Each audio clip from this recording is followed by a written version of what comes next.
여전히 주택대출 받는 분들 세 집 중에 한 집은 변동금리로 대출을 받습니다.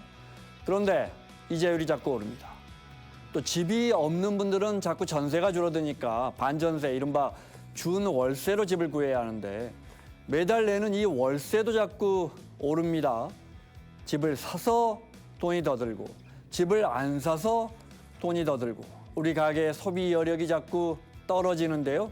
잠시 후에 살펴보겠습니다. 움직이는 예산과 경제 시작합니다.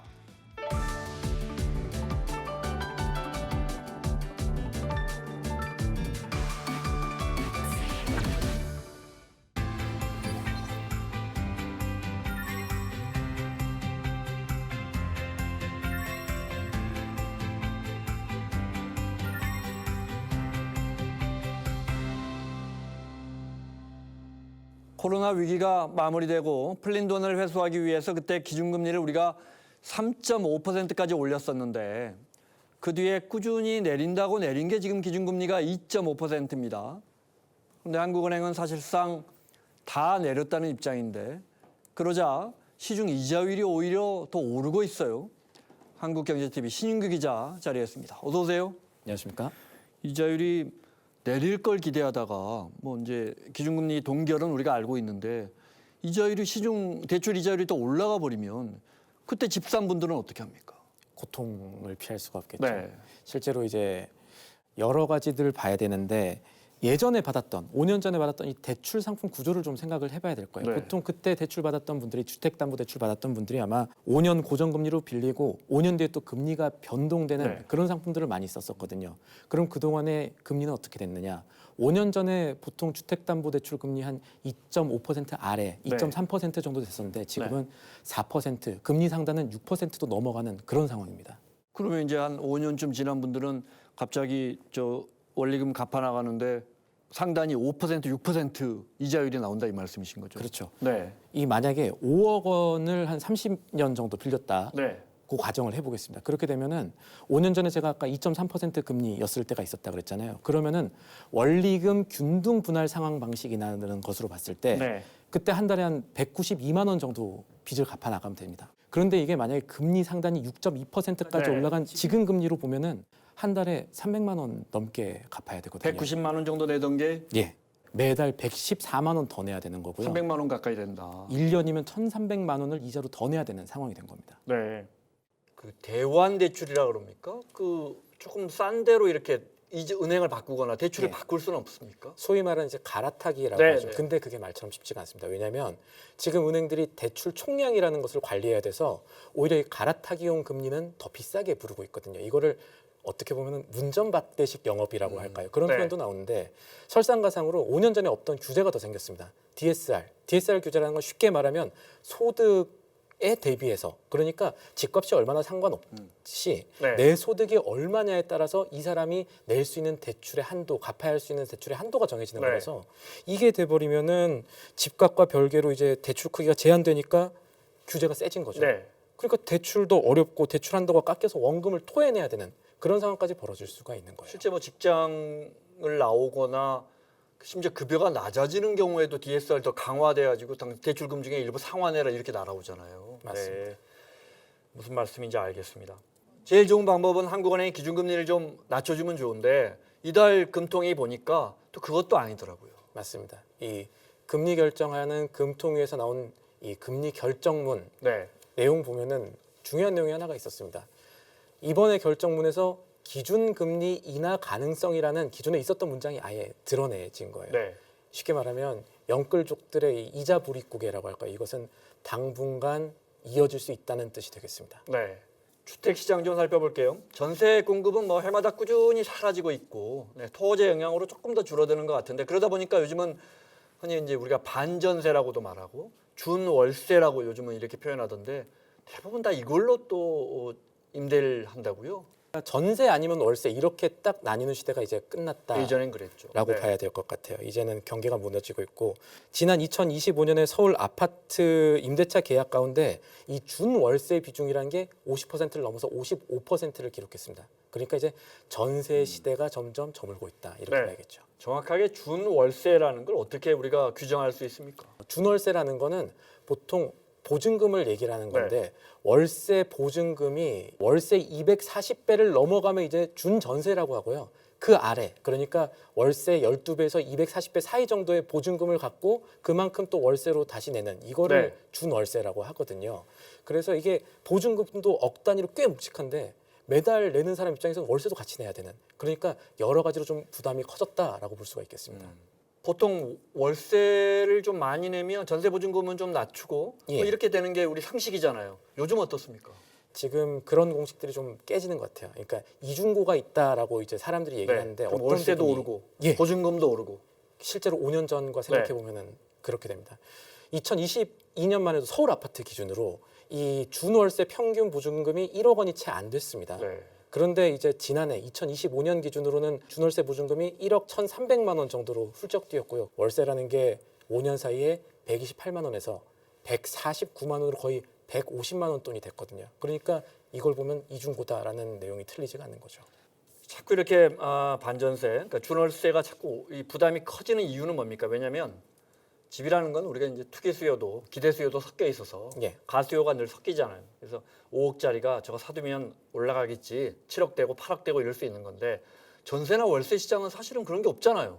미리 월세를 높인다고 해서 내가 다음에 더 좋은 월세를 사는 것도 아니고 이런 가수요나 투기 수요가 없는데 왜 이렇게 이게 올라갑니까? 큰 흐름에서는 네. 전세에서 월세로 시장이 흘러가는 이 초기 흐름의 단계 우리가 지금 와 있다라고 봐야 될 것 같아요. 집을 공급하는 집주인 입장에서 보면요. 지금은 집주인도 전세보다 준월세나 월세로 가는 게 이득인 시장입니다. 왜냐하면은 보증금을 은행에서 묻어놓고 받는 이자보다 이 월세로 준월세로 바꿨을 때 받을 수 있는 돈이 더 큰 상황이거든요. 네. 또 하나 봐야 될 게 정부가 지금 갭 투자 잡고 있죠. 네, 네. 근데 갭 투자라는 건 쉽게 말하면 갭 투자가 줄어든다는 건 갭 투자의 발판이 되는 전세도 줄어들 수 있다. 네. 그러니까 전세 자체가 좀 귀해지고 월세로 전환된다라는 걸 볼 수가 있고 정책 요인으로 하나만 더 보면 서울 전역이랑 경기 일부 지역에 토지 거래 허가제라는 걸 하지 않습니까? 네, 네. 그렇게 되면은 집 사면은 2년 실거주 해야 되거든요. 단기 매물들이 있을 거잖아요. 전세 매물들이. 전세 보통 2년 플러스 2년은 이제 보장이 되니까. 그러니까요. 네, 근데 그거보다 좀 짧게 시간이 남으면 전세하느니 월세로 가자, 네. 준월세로 가자 이런 흐름들이 지금 일어나고 있는 들어올 상황입니다. 세입자도 없겠네요. 여긴 저 죄송한데 집주인이 저희 3년밖에 못 내드리거든요. 이러면 전세 세입자 구하기가 힘들 거 아니에요. 맞습니다. 그런 것들이 지금 정확하게 지금 시장에 반영돼 있다고 보시면 그건 되겠습니다. 토지의 영향인 것이군요. 네. 볼게요. 중국의 앱스토어 유료 부분에서 1위를 기록하고 있는 앱이 너 죽었니라고요?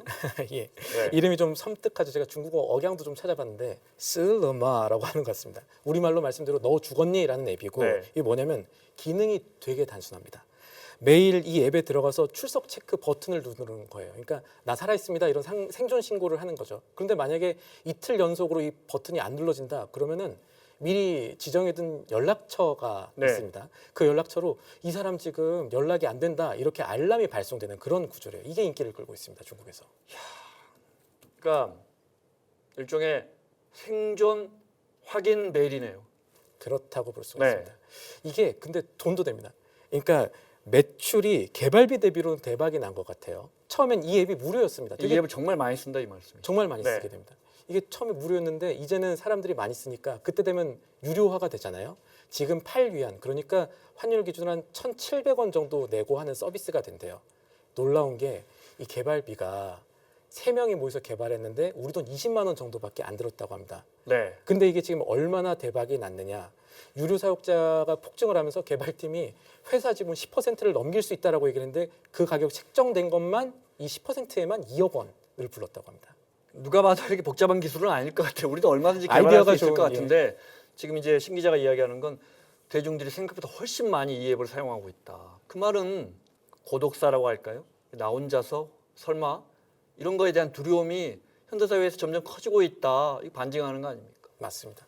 그러니까 중국도 저출생 고령화 심각한 문제가 중국 되어 인구 있습니다. 줄고 있잖아요. 중국 인구 네. 줄고 있고 이제는 인도가 인구 1위고 중국은 네. 거기도 타이틀 뺏겼죠. 중국이요. 이제 2030년이면 중국 1인 가구가 2억 명에 달할 거라고 전망이 되고 있습니다. 그럼 그 2억 명의 각기 혼자 사는 사람들이 이제 늙어서 쓰러지거나 그런 일들이 발생할 수 있잖아요. 유럽처럼. 네. 걱정이 되니까 이 불안감을 이 간단한 앱이 정확하게 파고들었다라는 분석들이 나오는 거죠. 그래서 중국 안에도 이게 반응이 이름은 조금 논란의 소지가 있지만 네. 되게 좋습니다. 이거는 특히 독거노인 분들한테 정말 필요한 앱이다라는 극찬들도 나오고 있다고 합니다. 알겠습니다. 그래도 이름이 너무 직설적인 거 아니에요?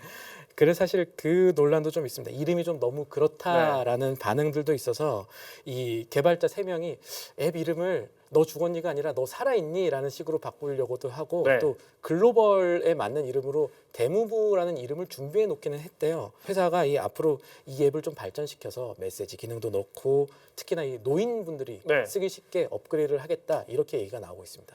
알겠습니다. 제가 얼마 전에 들어보니까 어르신들만 사는 집이 크게 늘면서 이제 집을 지을 때도 이렇게 거동하기 편하게 안전하게 만드는 또 인테리어 뭐 집을 수리할 때도 인테리어가 어르신들이 좀 안전하게 이렇게 생활할 수 있게 이런 인테리어 크게 늘고 있다는 소식 들었는데 고령사회 또 돌봄 관련 이런 산업 계속 커질 수밖에 없지 않나 생각이 듭니다. 주간경제브리핑 한국경제TV의 신인규 기자와 함께했습니다. 오늘 말씀 고맙습니다.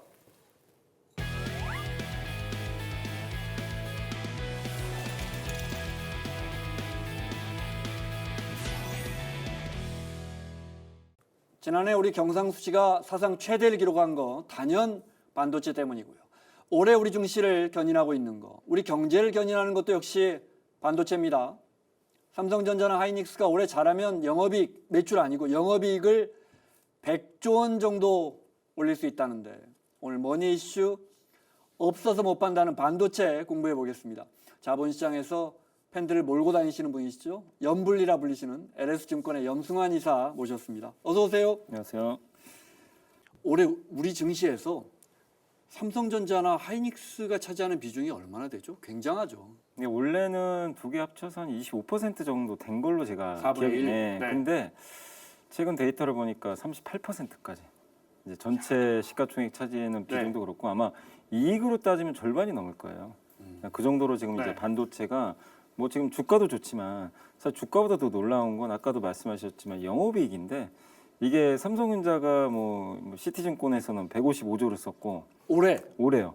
모건 스탠리는 SK하이닉스를 148조 쓴 걸로 알고 있거든요. 네. 그러니까 이제 둘이 합치면 거의 한 300조 가까이 되는데 저도 숫자 보면서 믿기지는 않지만 어쨌든 이제 두 기업의 이익 추정치가 지금 굉장히 높아지고 있고 그게 이제 어떻게 보면 이제 주식시장에도 반영되다 보니까 시가총액에서 차지하는 그 삼성전자 하이닉스 비중은 계속 올라가고 있다 이렇게 봐야 될 것 같습니다.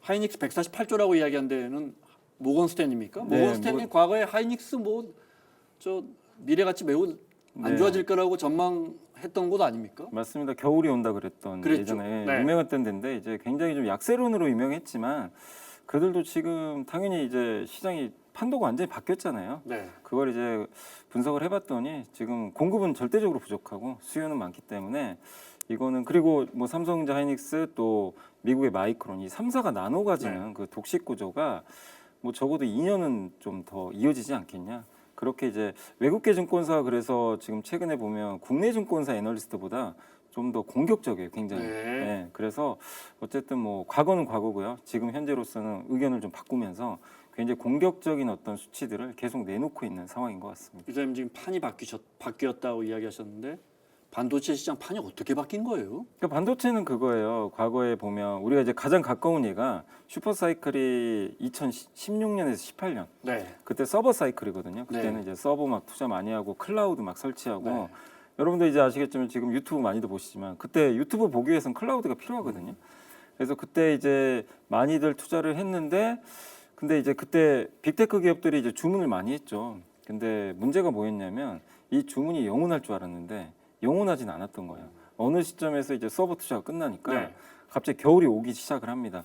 근데 반도체 기업들은 사실 이제 뒤늦게 투자를 하거든요. 수요를 확인한 다음에 네. 이제 이게 좀 이어지겠다 해서 어떻게 보면 사이클 좀 말미에 투자들을 하게 되는데 수요는 이제 꺾여버리는데 공급은 늘기 시작하는 거예요. 그렇죠. 이게 줄일 네. 수가 없어요. 뭐 공장 짓는다고 해서 바로 반도체 생산하는 것도 아니잖아요. 네, 맞습니다. 네. 그래서 이제 2년 보통 공장 짓는 데 2년 걸리거든요. 네. 근데 이미 수요는 이제 죽어버린 거죠. 근데 그걸 뭐 이미 생산을 안 할 수 없고 갑자기 빅테크에서 이제 주문을 줄여버립니다. 그래서 이제 적자로 전환되기도 하고 또 가장 가까웠던 시기가 코로나 때. 네. 코로나 때는 소비재 사이클이에요. 그게 더 짧았어요. 그때 이제 집에만 있다 보니 집에서 PC 사고 뭐 가구도 사고 막 이랬잖아요. 그러니까 소비재 거기 들어간 반도체 수요가 폭발을 했는데 네. 역시 그때도 공급은 부족했죠. 그래서 공급을 또 늘립니다. 그때 그래서 차에 들어갈 반도체 없어서 세탁기에서 맞아요, 떼서 맞아요. 만든다는 네. 말까지 있었어요. 네. 근데 그거는 결국 일시적이었던 거예요. 네. 22년 돼서 사람들이 외출하기 시작하니까 이것도 판이 바뀌고 소비가 급감하니까 또 주문이 줄어서 그러니까 이제 우리가 이 사이클을 왜 말씀드리냐면 과거 반도체는 이렇게 계속 반복을 했거든요. 수요는 좋은데 뒤늦게 공급 가서 공급 과잉으로 너무 고생하고 네. 근데 이번 사이클은 뭐가 다르냐? 수요는 좋아요. 뭐 수요는 근데 이번 새로운 수요는 AI죠. 그래서 과거보다 훨씬 수요가 큽니다. 근데 이 수요가 1, 2년짜리 수요가 아니에요. 뭐 심지어 10년 간다. 네. 이런 얘기도 나오는데 근데 문제는 또 공급이잖아요. 근데 공급을 몇 번의 사이클을 이 기업들이 겪다 보니까 이제 절제를 합니다. 공급을 쉽게 안 늘리려고 그래요. 그리고 잘 안 믿어요. 이 업체들도요. 삼성하이닉스도 이게 언제까지 수요가 늘지를 조심스럽게 늘려. 맞아요. 그래서 천천히 늘리고 네. 근데 이제 수요는 지금은 이제 최근 나오는 데이터 보면 삼성하이닉스 당연히 느끼죠. 아 수요 정말 많구나. 그래서 증설을 하긴 해야 되는데 증설을 하는데 또 2년 걸린단 말이에요. 지금 공간도 없어요. 거기다 또 HBM이라는 그 네. 메모리 반도체 엔비디아에 들어가죠. 거기에 또 집중하다 보니까 기존 예전에 그 범용 반도체라 그러죠. 뭐 D램과 네. 낸드는 투자할 여력도 또 없어요. 하고 싶어도 여기는 뭐 절제를 떠나서 여기를 늘리고 싶어도 HBM을 또 해야 되다 보니까 여기 공간을 할당하기가 어렵고 그러니까 공급은 구조적으로 늘기가 지금 굉장히 어려운 이 상황에서 수요는 예상보다 이렇게 속도가 굉장히 가파르다 보니까 이 간격이 벌어지죠. 네. 그러니까 그냥 부르는 게 값입니다. 그래서 판이 과거랑 다르게 이 공급판이 완전히 바뀌면서 지금 사이클이 좀 바뀌어 버렸다. 이렇게 봐야 될 것 같아요. 지금 말씀하신 것처럼 HBM이 있고 기존에 이제 메모리 잘 팔리는 거 알고 랜드 시장까지 다 같이 좋아지는 거예요. 최근에는 또 낸드도 좋아진다. 이 얘기가 나오는 게 뭐냐면, 그러니까 지금 이제 올해 말에 올해 아마 하반기로 예상되는데 정확한 시점은 우리가 알 수는 없지만 베라 루빈이라는 새로운 또 엔비디아 칩이 나오거든요. 네. 근데 그 칩의 특징이 뭐냐면 지금 AI는 뭐냐면 예전에 이제 챗GPT랑 제가 얘기를 하면 대화를 하잖아요. 근데 그 데이터를 HBM에 계속 저장을 해요. 근데 이 대화들을 그 비싼 HBM에 계속 저장을 하면 HBM은 이거 용량을 여기다 채워넣어야 되는데 네. 다른 것도 메모리가 다른 데이터도 계속 제공을 해줘야 되는데 요 데이터 임시 데이터는 그렇게 좋은 데이터는 또 아니거든요. 그 소모성 데이터인데 네. 굳이 이것까지 HBM이 해야 되나? 음. 이 비싼 요 네. HBM에 그래서 이제 엔비디아 젠슨이 생각했던 게 낸드를 쓰자 이렇게 좀 바꾼 거예요. 그래서 HBM 너무 비싸고. 네, 너무 네. 비싸고 근데 낸드는 싼데 대신에 느리죠. 느리고 근데 용량이 또 되게 커요. 그래서 지금 당장 중요하지 않은 좀 옛날 데이터나 네. 이런 것들은 어떻게 보면 낸드에 넣어놓자. 그 엔비디아 이제 베라 루빈부터 적용을 한대요. 그래서 좀 쉽게 설명을 해드리면 그냥 경찰서라고 생각하시면 될 것 같아요. 네. 경찰서에서 막 급해요. 지금 막 빨리 처리하는 사건들 있죠. 이거 HBM 해줘야 돼요. 이거를 핫 데이터라 그래요. 네. 근데 이제 콜드 데이터 뭐냐면 좀 늦게 해도 돼요. 지금 사건이 해결 안 될 것 같아요. 네. 그럼 이제 경찰서장이 중간에 딱 컨트롤 해줍니다. 야, 요거는 저 증거 보관소에 일단 보내놓고 나중에 하자. 그게 낸드예요. 네. 그 증거 보관소를 낸드라고. 행패부린 뭐 행인 네. 같은 이런 사건은 좀 옆에 맞습니다. 랜드가 좀 해결하고. 맞습니다. 네. 근데 이제 점점 AI가 이제 추론도 하고 개인화 되잖아요. 네. 그래서 많은 사람들의 그 데이터를 사실 정보를 저장을 해야 되는데 HBM에 모든 정보를 다 넣을 수가 없는 거예요. 근데 이제 그런 좀 나중에 해도 되는 데이터들은 이제 낸드에 넣어버리는 거죠. 그래서 저장을 또 안 할 수는 없잖아요. 네. 개인화를 해야 되니까.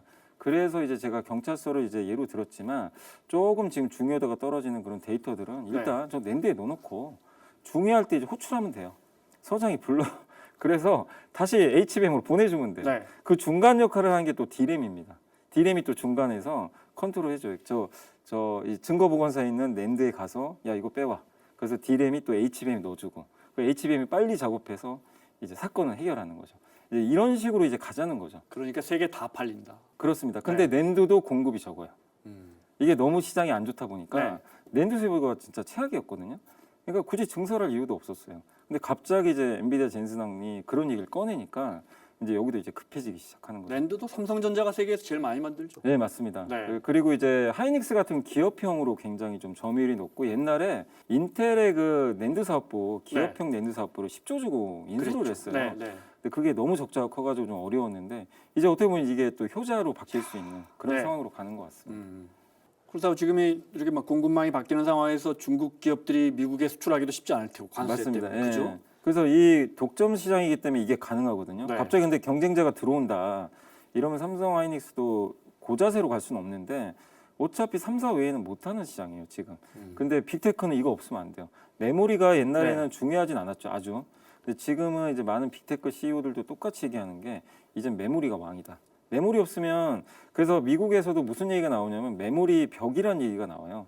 벽이 뭐냐면 그러니까 엔비디아 칩을 아무리 여기다 갖다 내놔 이게 그 성능을 높여도요 메모리 용량이 안 받쳐주면 벽이 생긴대요. 네. 그러니까 이게 앞으로 못 나가는 거예요. 네. 그래서 용량을 채워 넣어야 이 벽이 하나씩 없어지면서 나아가는 건데 그만큼 메모리 용량, 메모리 구하 이게 너무나 중요해졌고 이거를 많이 구하는 회사가 이제 AI에서 앞서가다 보니까 지금 빅테크들도 저기 판교 호텔에 가서 지금 머물면서 네. 제발 물량 좀 달라. 그래서 마이크로소프트 임원은 그거 구매를 못 해가지고 뭐 이렇게 잘렸다는 얘기도 있어요. 그 정도로 네. 메모리가 지금 어떻게 보면 좀 갑이 되고 있는 그런 상황이 좀 나오고 있는 것 같습니다. HBM을 뭐 특전사나 해병대로 비유하자면 특전사나 해병대도 중요하지만 네, 보병 맞습니다. 우리 메모리가 정말 중요한 네, 거군요. 네. 주로 어디다 팔아요? 우리가 빅테크라고는 알고 있지만 주로 미국의 빅테크 뭐 M7이라 불리는 그런 빅테크에 팝니까? 주로 파는 거는 엔비디아죠. 아, 당연히 네. HBM은 이제 거의 대부분 엔비디아. 메모리 말씀드리는 거예요. 네, 그러니까 메모리도 메모리도 뭐 어차피 다 네. HBM도 메모리이기 때문에. 네. 근데 옛날에는 거의 AI에는 HBM 위주로 메모리가 쓰인 거예요. 근데 이제 AI 데이터 센터가 지금 이제 시장이 열리는데 거기에 이제 HBM만 들어가는 게 아니라 같이 이제 범용 DRAM이 같이 들어가요. DRAM 들어가죠. 거기다 아까 말씀드린 이제 낸드 수요까지 네. 붙어버렸죠. 그러다 보니까 오히려 범용 DRAM과 낸드가 많아지면 삼성한테 되게 유리하죠. 삼성은 그쪽 비중이 높기 때문에. 네. 그리고 이거를 지금 이런 AI 데이터 센터를 엔비디아 칩을 이용해서 이제 많은 그 빅테크들이 만들고 있는데 자체 칩도 이제 만들잖아요. 엔비디아에 대항하기 네. 위해서. 구글의 TPU라는 것도 있고 또 아마존도 자기네 칩을 만들었고 뭐 마이크로소프트도 있고요. 네. 다 각각이 엔비디아 거 쓰면 너무 비싸거든요. 그래서 만들어요. 근데 거기에도 똑같이 HBM 들어가고 그렇죠. DRAM도 네. 들어가고 그리고 그 기업들은 데이터 센터 초거대 데이터 센터를 만들잖아요. 거기에다 인프라를 깔아야 되는데 그 중에 또 하나가 메모리거든요. 그러니까 데이터 센터 만들 때마다 또 이게 들어갈 수밖에 없고 그러니까 한마디로 미국의 그 빅테크나 데이터 센터를 이제 건설하려는 그런 테크 회사들한테는 우리 한국의 이제 메모리 반도체 기업들이 다 그들이 이제 고객사가 될 수밖에 없는 네. 그런 상황으로 가고 또 최근에 근데 좀 호재가 하나 있었던 게 엔비디아 그 H200이라는 칩이 중국에 그동안 수출이 안 됐잖아요. 허용을 안 해줬는데 이번에 그렇죠. 트럼프 대통령이 허용을 해줬잖아요. 거기에 또 HBM3 최신 제품이 들어가요. 근데 이게 중국에 수출이 되다 보니까 이제 여기서도 갑자기 이제 수요가 발생한 거예요. 네. 중국에 이제 중국 기업들이 달라. 하이닉스가 HBM 줘야 엔비디아 그걸 조립해서 중국에 팔 테니까. 맞습니다. 예. 네. 그러다 보니까 이제 중국 수요까지 붙어가지고 네. 어떻게 보면 중국에는 사실 공급하기 어려웠거든요. 근데 이제 트럼프가 허용을 해주면서 중국까지 이제 열리는 그런 상황으로 가는 것 같습니다. 그 비싸게 잘 팔린다는 HBM 같은 경우에 작년 여름까지는 삼성이 이거 못 따라가나 봐. 그런 비관론도 많았었거든요. 지금 얼마나 따라왔어요? 근데 아직도 절대적으로는 그 이제 이게 증권사들이 내놓는 리포트를 보면 네. 한 70%는 하이닉스가 맞아요. 그리고 한 20 정도가 마이크론, 한 10 정도가 아마 그 삼성전자가 될 것 같은데. HBM은. 네. 네. 그러니까 왜냐하면 절대적으로는 여전히 하이닉스가 네. 앞서고 있는 게 사실이고 또 너무 뒤늦게 지금 허가를 받았잖아요. 네. 엔비디아에. 근데 이제 올해 나오는 건 HBM4인데 근데 그것도 전망은 여전히 하이닉스가 가장 높은 비중을 차지할 것 같고 근데 이건 역전은 될 것 같아요. 마이크론은 이길 것 같아요. 마이크론은 이길 수 있는데 마이크론, 하이닉스는 쉽지 않다. 아직은 좀 쉽지 않고. 네. 근데도 요새 왜 이렇게 삼성전자가 더 강하냐? 여전히 HBM이 더 좋은 거 아니냐? 이렇게 좀 질문들을 하시지만 이게 사이클이 HBM 독주 시장이 아니라 오늘 계속 말씀드리지만 일반 범용 디램이 네. 이제 같이 따라가는데 범용 디램 이익률이 더 높아지고 있어요. 왜냐하면 여기는 아예 지금 만들 수 있는 그 공급 자체가 적어요. 네. 그러니까 공급이 적으면은 수요는 있잖아요. 그러다 보니까 가격 상승률이 더 높을 수밖에 없어요. HBM보다. 네. 그러니까 오히려 삼성 입장에서는 사실 삼성이 뭘 한 건 아닌데 갑자기 범용 공급이 부족이 생겨서 네. 이익률이 갑자기 점프를 하기 시작한 거예요. 거기다 이제 삼성전자가 또 작년에 테슬라 이건 뭐 메모리는 아니지만 네. AI 칩을 작년에 20조 원 주고 이제 수주를 그랬죠. 받았잖아요. 네. 근데 이거는 하이닉스는 파운드를 못 하는데 삼성 파운드리도 하잖아요. 그래서 파운드리 시장까지도 이제 살아나는 거 주문 아닌가. 받아서 제조하는. 맞습니다. 네. 그러다 보니까 이런 부분에서 이제 삼성전자 좀 작년엔 되게 재미없었는데 작년 이제 가을 지나면서부터 네. 삼성이 또 좀 재밌다. 하이닉스보단. 네. 그래서 지금 요즘에 주가 분위기가 더 좋은 그런 상황으로 이사님 보시기에는 그래서 오를 게 올랐다 주가가 이렇게 네, 보시는 네, 거지. 맞습니다. 그래도 반도체 업종 말고 워낙 우리 증시에 투자하는 투자자들이 지금 많아졌기 때문에 국민적 관심사라서 이런 업종은 우리가 한번 좀 오래 지켜봐야 긍정적으로 보고 있다 하는 업종이 있으시다면. 일단 가장 뭐 요즘에 뭐 뜨거웠던 게 1월 들어와서 삼성전자 파트너가 하나 생겼죠. 현대차. 네. 정말 무섭게 네. 가버렸죠. 근데 현대차는 삼성전자랑 정반대예요. 이익이 증가한 게 아니에요. 뭐죠? 기대감으로 갔어요. 흔히 PER이라고 하는데 PER이 5배짜리 회사인데 네. 지금 최근에 9배까지 올라갔어요. 그 얘기는 뭐죠? 뭔가 이제 현대차에 대한 기대감이 생긴 거잖아요. 네. 그게 로봇이죠. 뭐 CES 아마 보신 분들 기억하시겠지만 거기 로봇이 나와서 뭐 덤블링도 하고 네. 근데 사실 덤블링 하려고 만든 게 아니고 이제 조립하려고 네. 그 공장에서. 근데 그게 실제 눈으로 보인 거예요. 거기에 구글 딥마인드를 넣어버린 거예요. 구글에 두뇌를 넣고 엔비디아 GPU로 학습을 하고 그 다음에 현대차의 그 제조업 데이터를 같이 섞어버린 거죠. 그러면 이거 테슬라랑 뭔가 한번 해볼만 하지 않냐. 네. 이 기대감이거든요. 그래서 주가가 올랐는데 그래도 여전히 PER이 10배도 안 됩니다. 토요타가 한 11배 될 거예요. 네. 그래서 중국 자동차 회사들이 좀 비싸게 밸류를 받아요. 그 기업들은 로봇도 하고 자율주행도 하거든요. 현대차도 하는데 거긴 18배나 받아요. 물론 테슬라는 200배니까 테슬라만큼은 안 되겠지만 네. 네. 어쨌든 현대차가 10배 안 된다는 건 전 여전히 좀 매력 있다 이렇게 보고 있기 때문에 올해는 어쨌든 이제 흔히 피지컬 AI라 그러잖아요. 네. 그래서 거기에 로봇과 자율주행 이 두 개 다 같이 하는 회사가 현대차 그룹이잖아요. 그래서 저는 올해는 어쨌든 뭐 상반기에는 삼성전자의 가장 유력한 파트너는 계속 네. 이 현대차 그룹 로봇주들이 좀 이어가면서 움직일 가능성이 저는 높다 이렇게 좀 보고 있고 그다음에 이제 자동차나 이런 로봇 말고는 또 개인적으로 괜찮게 보는 게 이제 원전주. 네. 예, 원전도 왜냐하면 미국에서 지금 트럼프 대통령이 원전을 되게 좀 원하잖아요. 빨리 지어라. 왜냐하면 데이터 센터를 짓기 위해서, 그러니까 데이터 센터에서는 이 문제가 뭐냐면은 전력을 24시간 안정적으로 이게 줘야 되거든요. 네. 근데 태양광 풍력은 안정적인 전력이 아니에요. 왜냐하면 날씨가 안 좋으면 공급이 좀 어렵고, 근데 원전은 어쨌든 24시간 무탄소로 전력을 계속 쏴줍니다. 네. 그렇기 때문에 굉장히 안정적이거든요. 그래서 트럼프가 AI 시대에 제일 맞는 이제 전력으로 이걸 택한 건데 어쨌든 근데 문제는 뭐냐면 미국은 원전을 짓고 싶지만 인력이 없어요. 원전 시장이 되게 죽어 있어요. 네. 그러다 보니까 우리 한국과 파트너십 맺을 수밖에 없는 거예요. 그래서 요즘에 두산 에너빌리티, 뭐 현대건설, 한국전력 이런 기업들이 이제 뜨거운 이유가 네. 이제 이 이슈 때문이거든요. 그래서 이거는 또 하나의 그거죠. 미국의 제조업 파트너. 작년에는 조선방산이었다면 올해는 좀 원전이 되지 않겠냐. 그래서 저는 좀 원전을 그런 측면에서 네. 괜찮게 보고 있습니다. 알겠습니다. 마무리해야 되는데 한두 개만 더 여쭤보고요. 반도체가 너무 잘하고 있으니까 네. 그러니까 뭐 어떻게 보면 잘 나가던 큰아들이나 큰딸이 잘하고 있는데 말씀하신 것처럼 우리 증시에서도 두 기업이 38%나 비중을 차지한다면 반도체 시황이라는 건 언젠가는 꺾일 것이고 그렇게 되면 우리 경제 자체가 자본시장뿐만 아니라 경제 자체가 흔들리는 참 또 이런 걱정을 안 할 수가 없어요. 근데 이제 우리나라는 이게 어쨌든 구조적으로 제조업 비중이 크고 네. 반도체라는 게 구조적으로 워낙 높기 때문에 이거를 그렇다고 보면 반도체가 너무 비중이 크니까 이거 위험하니까 다른 산업을 그럼 반도체를 의도적으로 좀 약간 축소하고 이쪽을 이게 부양하는 것도 말이 안 되는 거거든요. 네. 반도체는 반도체대로 계속 더 성장하게 해줘야 되고 비중이 설사 늘다 하더라도 그럼요. 사실 네. 대만은 더 심해요. TSMC. 그렇죠. 네, 네. 거의 거기가 다 독주하잖아요. 네. 그런데도 굉장히 경제가 성장 잘하고 있잖아요.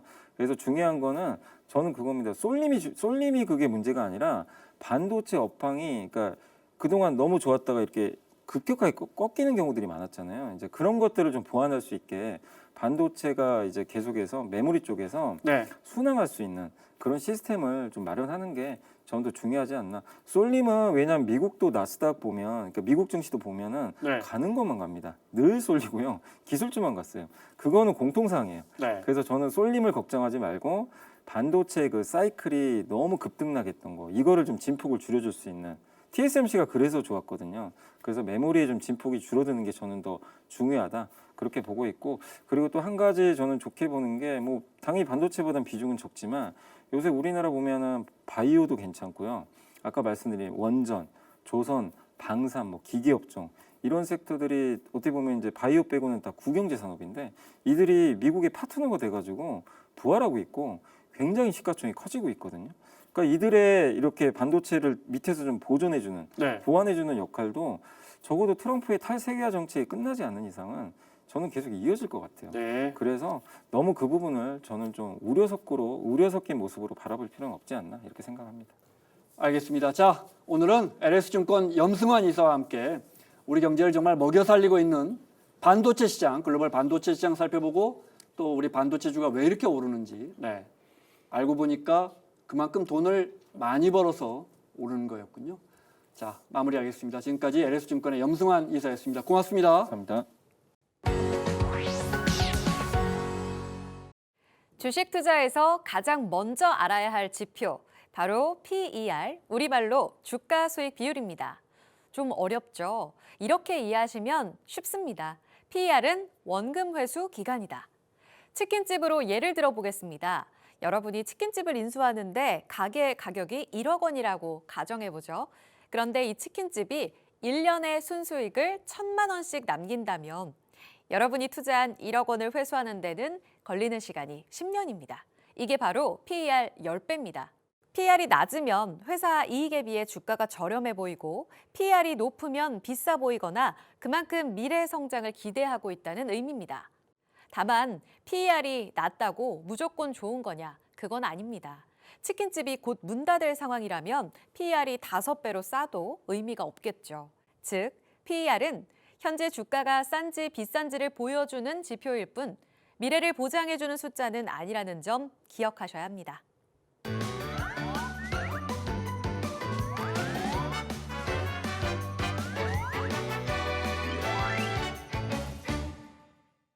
우리 국회의원 한 분 한 분을 모셔서 의정활동에서 정치 철학까지 특히 지역구 구석구석에 숨은 정책을 꼬치꼬치 캐묻는 대동네지도 어이지 아나운서 함께하고요. 안녕하세요. 안녕하세요. 저는 이제 막중한 책임감을 갖고 의원님들 속마음을 좀 조목조목 여쭤보도록 하겠습니다.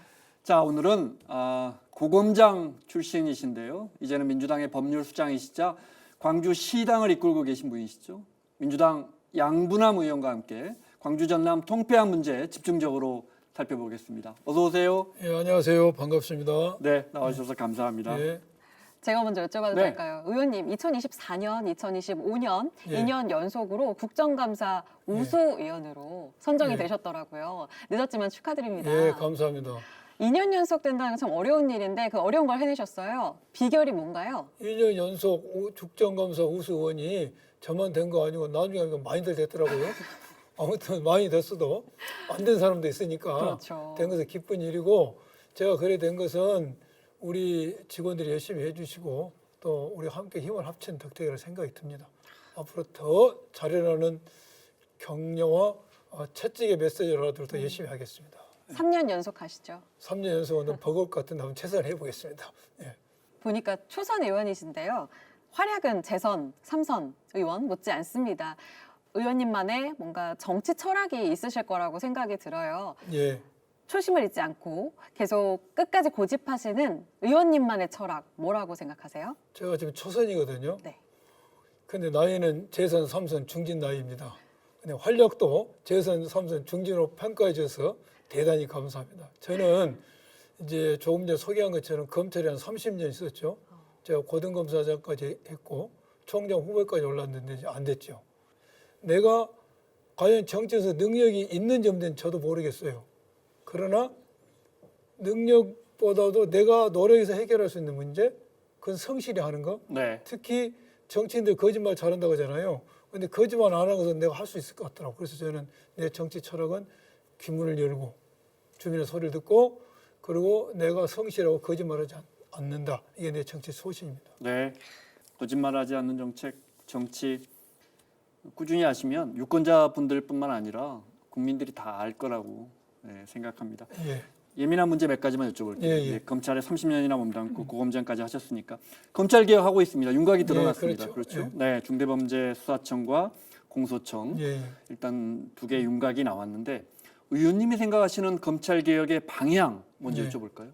지금 검찰 개혁을 함에 있어서 혹자는 제가 어떤 말을 하더라도 너는 친정이 검찰이니까 검찰을 위한 소리를 한다라고 색안경을 쓰고 검찰 편 보는데 아니겠느냐? 아니냐 그 네. 말인데 그건 굉장히 오산입니다. 저는 이미 검찰을 떠났고 그렇지만 제가 검찰에서 오랜 몸을 다했기 때문에 검찰이 국민의 신뢰를 받고 국민의 검찰이 돼서 국민의 사랑을 받는 검찰이 되기를 간절히 바라고 있죠.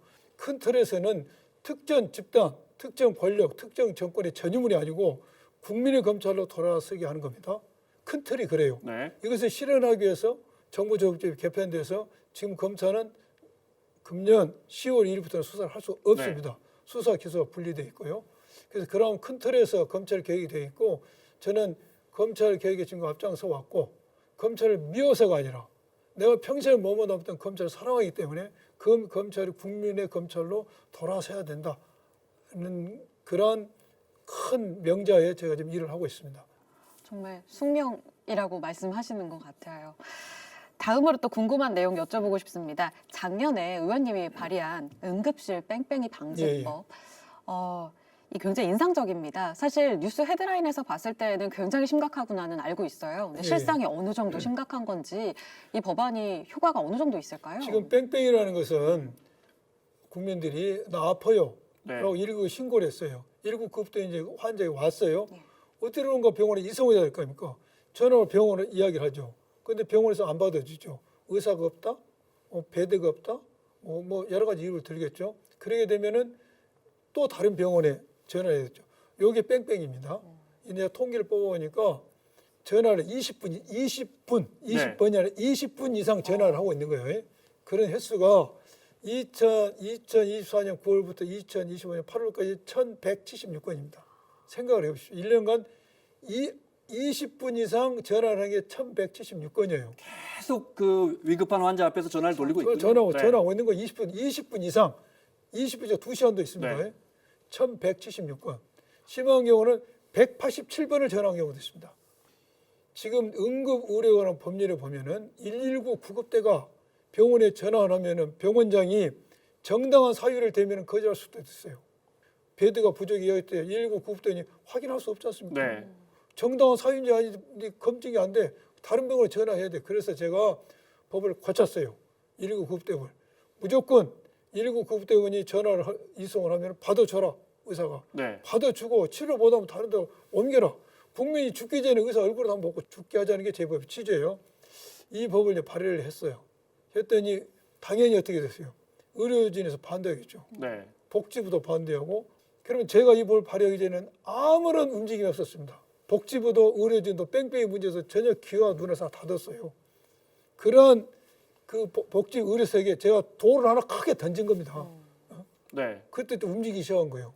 이거 이제 어떻게 내부적으로 이 법이 통과되게 생겼어요. 의료계가 답을 찾아야죠. 답을 찾아야죠. 네. 그래서 결국은 국무총리 산하에 이걸 해결하기 위한 TF가 구성이 됐어요.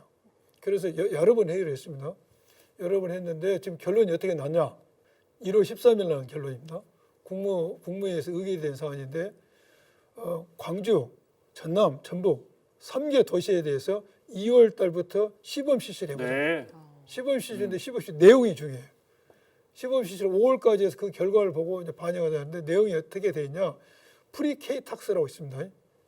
구급대원들이 가서 환자를 등급을 매겨요. 네. 프리케이탁스 1, 2등급이 중증입니다. 3, 4, 5는 경증인데 중증도 복지부에서 이러한 환자를 받을 수 있는 병원을 먼저 선정을 하겠다. 이 선정을 해서 그 리스트업을 해놨다가 그 병원에 연락을 해주겠다. 그 나머지는 이제 소방대원이 뭐 기존처럼 하는 걸로. 네. 그러면 앞서 말씀드린 그 병원은 그 중증 질환에 대해서는 무조건 가면 무조건 받아줘야 받아준다. 돼요. 네. 이제 그 병원을 리스트업을 해요. 선정을 해야 돼. 근데 문제는 이 병원을 어떻게 선정하는 기준이 없어요. 막말로 이야기하면은 광주, 전남, 전북에 있는 병원 중에서 나 그거 안 할래 하면 하나도 없어 병원이 없을 수도 있어요. 그래서 굉장히 중대한 네. 시구였고 제가 이 법을 던지면서 제가 보람 느낀 것은 잠자고 있던 의료계 복지부에 뺑뺑이에 대한 국민의 건강권을 침해하는 심각한 상황에 대해서 귀와 눈을 감고 있는 그 집단에다 의료진과 복지부 돌을 하나 던진 거예요. 지금 움직이고 있으니까 어떤 형태로든지 이게 해결에 가야 되겠죠. 네. 저는 이 법이 통과되기를 바라고 있는 겁니다. 지금. 네.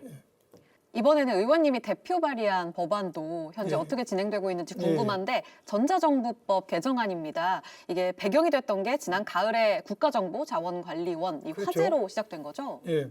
지난 가을에 대전에 있는 국정자원 관련해서 불이 나가지고 모든 정보기관은 지금은 오프라인이 온라인이지 않습니까? 그래서 정보 시스템이 있어요. 정보 시스템 700개인가 불렀고 사용을 못했어요. 그래서 이러한 일이 다시는 벌어지면 안 되겠다 해서 기존의 전자정부법이라는 법이 있어요. 그 법을 보면은 중앙관세의 장은 행정기관 장들이 그 행정에서 운영하는 정보 시스템이 장애가 발생하지 않도록 장애가 발생했을 때 이걸 적절히 처리할 수 있도록 장애 관리 계획 수립 지침을 만들어주고 있어요. 지침을 하달해야 돼. 근데 그 지침 내용에 제가 몇 가지 플러스했죠. 정보 시스템 관련 노후 장비 교체, 네. 그리고 정보 시스템을 다중화해라.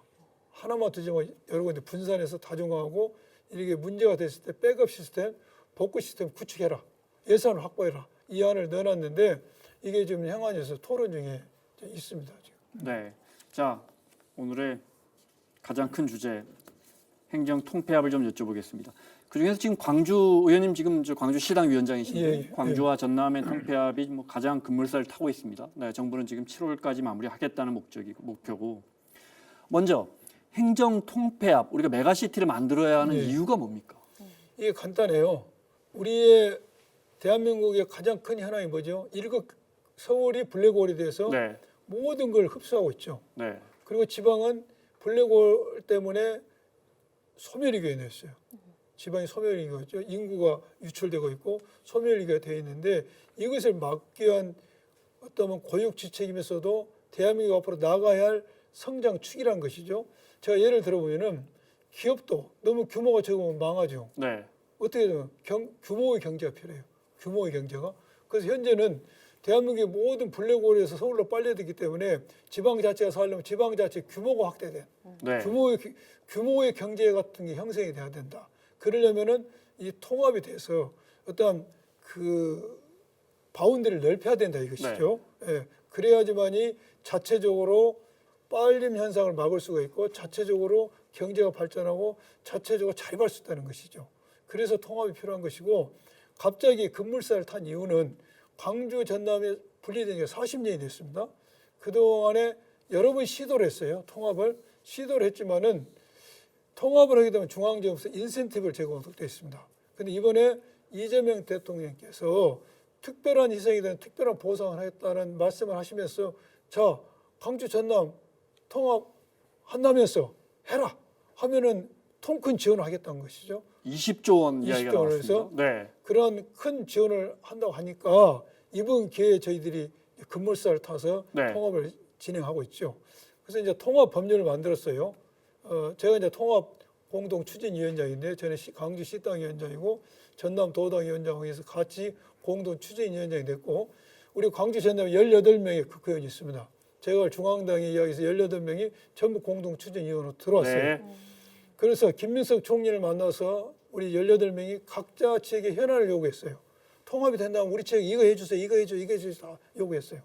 그래서 두 번째는 자치단체가 만드는 법안, 통합에 대한 법률안을 한번 검토를 했습니다. 네. 검토를 했고 이제 내일 또 우리가 회의를 해요. 그래서 앞으로 회의가 계속 갈 건데 지금 중요한 것은 자치 법안에서 가장 중요한 것은 지방 권한을 얼마만큼 확대할 것인가, 또 재정을 얼마만큼 안정적으로 확보할 것인가 가장 중요한 문제입니다. 거기에 보면 300개 특례 사항도 있어요. 그리고 각 지역별로 의원들이 이거 해주시는데 그걸 모든 걸 수렴할 수 있는 구조가 권한 이양입니다. 네. 지방 정부 수준의 권한을 이양해달라는 것이고 지방 재정을 확보해달라는 것이죠. 네. 지방 재정은 한마디로 이 20조를 가지고 광주 전남 너희들이 할 수 있는 최대의 선순환 구조를 지역 경제에 유발할 수 있는 산업이 뭔지 당신들이 잘할 거 아니야. 이동국 거기다 투자해. 이동국 산업을 일으켜서 이것이 마중물이 되어서 네. 자립적인 경제 공동체를 만들어내는 취지거든요. 이제 이러한 구조가 있고 중요한 것은 계속 명칭 문제. 네.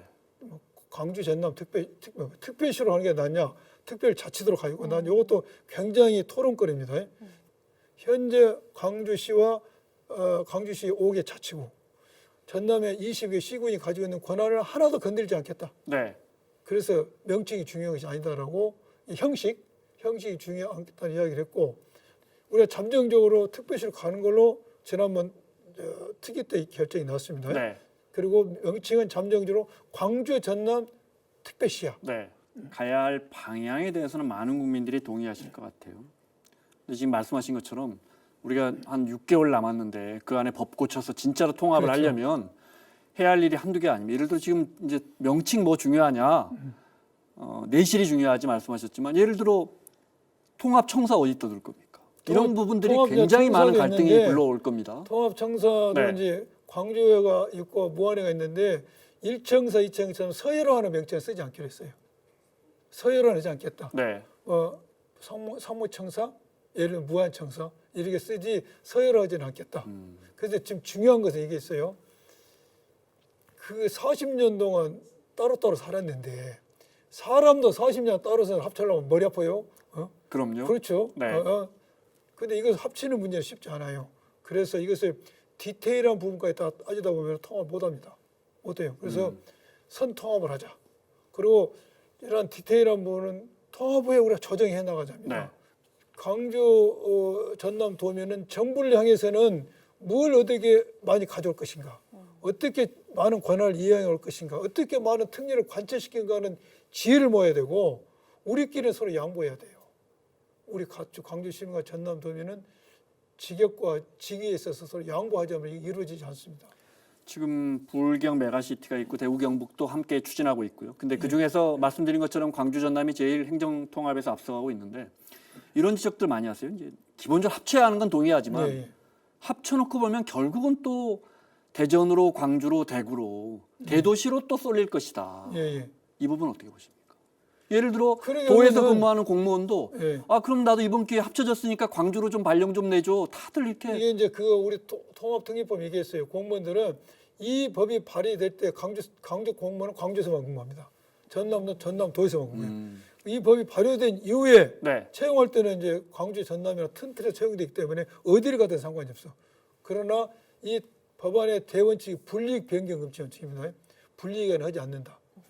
저도 궁금한 게 있어요. 이 광주광역시의 취약 아동이 2026년에 1만 명 네. 이하로 떨어졌다. 이게 처음이라고 하더라고요. 네. 지금 통합 문제를 민감한 사안에 대해서 두 분 얘기를 하셨는데 통합된 이후에 이렇게 지역 소멸 문제도 해결이 될 수 있을지 효과적으로 좀 보고 계세요? 지역 소멸을 해결해 보자고 나온 게 통합입니다.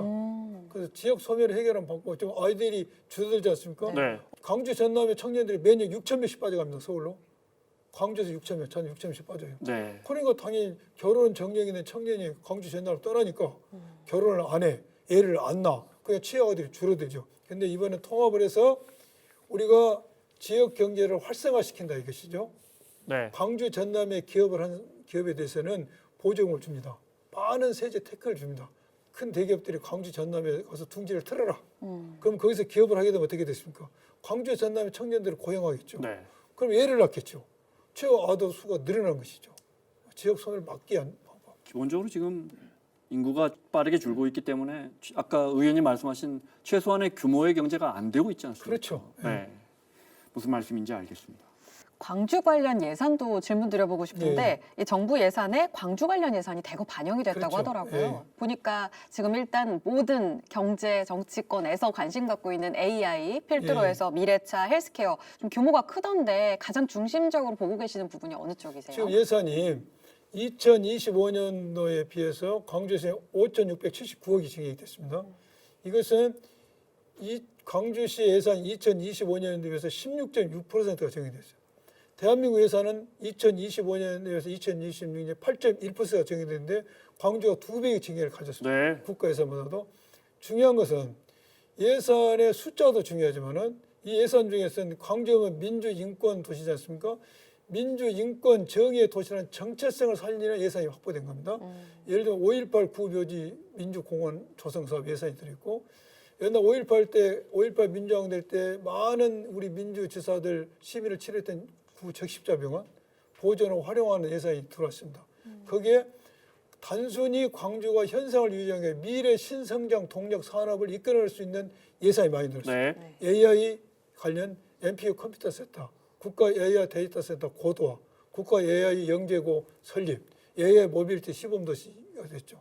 연구도 하고 교육도 하고 산업화도 하는, 실증도 하는 그러한 집적화시키고 대한민국 AI 선도 도시를 만드는 그 예산이 들었다는 의미가 있네요. 광주의 정체성 살리는 예산, 광주가 대한민국의 신성장 동력의 거점을 갈 수 있는 네. 예산 확보했다는 것이지 굉장히 의미가 있는 것이죠. 알겠습니다. 자, 마무리를 해야겠습니다. 오늘 저 민주당 양분왕 의원님 모시고 검찰 출신이라서 검찰 개혁 문제 그리고 광주 전남 통합 지금 급물살을 타고 있는 행정 통합도 좀 여쭤봤습니다. 제일 먼저 행정 통합이 이루어져야 20조 원 받는 거죠. 자신 있으세요? 지금 뭐 대전, 충남, 20조요. 부울경도 지금 속도가 붙고 있는 것 같은데요. 지금 지난번에 총리가 발표한 것이 네. 대전, 충남, 광주, 전남 20조 준다고 하니까 이거 한다니까 좀 다른 데도 하려고 그래요. 네. 우리는 100% 타옵니다. 알겠습니다.